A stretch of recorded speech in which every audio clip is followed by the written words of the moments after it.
10 বছর আগে 3টি গরু দিয়ে খামারের যাত্রা শুরু করলেও বর্তমানে শতাধিক গরু রয়েছে রাকিবুল ইসলাম সবুজের খামারে। এমনকি বছরে গরুর দুধ আর গরু বিক্রি করেই তার আয় হয় 50 থেকে 60 লাখ টাকা। বছরের তাতে সার্বিক হিসাব নিকাশ করলে 50 থেকে 60 লক্ষ টাকা থাকে। 100-র অধিক গরু আছে। তার ভিতরে এবার কোরবানির জন্য প্রস্তুত করা হয়েছে 10টির মতো ষাঁড়। এবারও কোরবানি ঈদকে সামনে রেখে 10টি গরু প্রস্তুত করেছেন ফরিদপুর শহরের বিল মাহমুদপুর গ্রামের খামারি রাকিবুল ইসলাম সবুজ। তবে এর মধ্যে সবথেকে বড় গরু এটি। আদর করে গরুটিকে বাদশা বলেই ডাকেন গরুর মালিক রাকিবুল ইসলাম। আমার এই গরুটা বয়স হচ্ছিল 42 মাস। ও বেড়ে ওঠা আমার খামারে, জন্মর খামারেই। ওকে আমি লালন পালন করি। আস্তে আস্তে দেখি যে ও অন্যান্য গরুর তুলনায় ও স্বাভাবিকভাবেই বড় হতে লাগলো। তখন ইচ্ছা করলাম যে একটু আরো বড় করি। এখন ওর ওজন হয়ে দাঁড়াইছে প্রায় 30 মণ।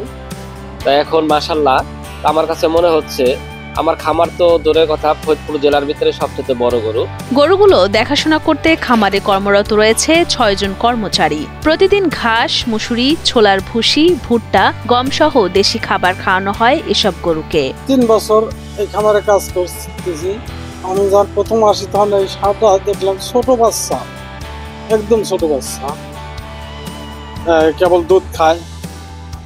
সেই ষাঁড় এখন পালতে পালতে পালতে পালতে এত বড় হয়ে গেছে। গত বছরও সম্রাট নামের একটি গরুকে বিক্রি করেছেন খামারি রাকিবুল ইসলাম। এবছরও 30 মণ ওজনের সুঠাম দেহি গরুটির দাম 15 লাখ টাকা চাইছেন সবুজ। তিনি আরো বলেন, ভারত থেকে গরু আমদানি বন্ধ না হলে ক্ষতির মুখে পড়বে দেশীয় খামারিরা। কোরবানি ঈদ আসলে আমাদের দেশের প্রেক্ষাপট আসলে চেঞ্জ হয়ে যায়।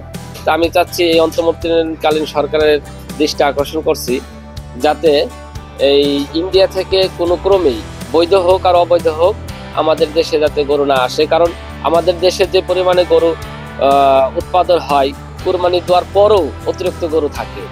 আর যদি এই অবস্থায় যদি গরু যদি ঢোকে, তাহলে আমরা কিন্তু খামারের একটা ক্ষতির সম্মুখীন হব। কারণ দ্রব্যমূল্যের যে দাম, খাবারের যে দাম, এর সাথে আনুষঙ্গিক হারে যদি আমরা যদি একটা গরুকে আবার দ্বিতীয় টার্মে যদি বেচতে যাই, সেই ক্ষেত্রে একটা খামারি লসে পড়বে। খামারি রাকিবুল ইসলামকে দেখে খামার করার স্বপ্ন বুনছেন অনেক তরুণ উদ্যোক্তারা। অন্যদিকে এলাকাবাসীর প্রত্যাশা যেন ন্যায্য দামে গরুটি বিক্রি করতে পারেন রাকিবুল ইসলাম।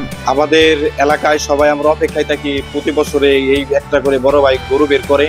এবারও আমরা অনেক ইচ্ছুক যে আমাদের ফরিদপুরের শহরে সবচেয়ে বড় গরু হবে এটা বাচ্চা। আমাদের এলাকায় সবাই আমরা অনেক উত্তেজিত যে কবে গরুটা আমাদের এখান থেকে বের করবে। আমরা সবাই অনেক কৌতূহলী আছি যে কবে বড় গরুটা বের করবে। এটা যে ফিক্সড দাম তা না, কেউ আসলে কম বেশি করে আমি দিয়ে দিব। আমি আমার এই বাসার দাম চাচ্ছি 15 লক্ষ টাকা।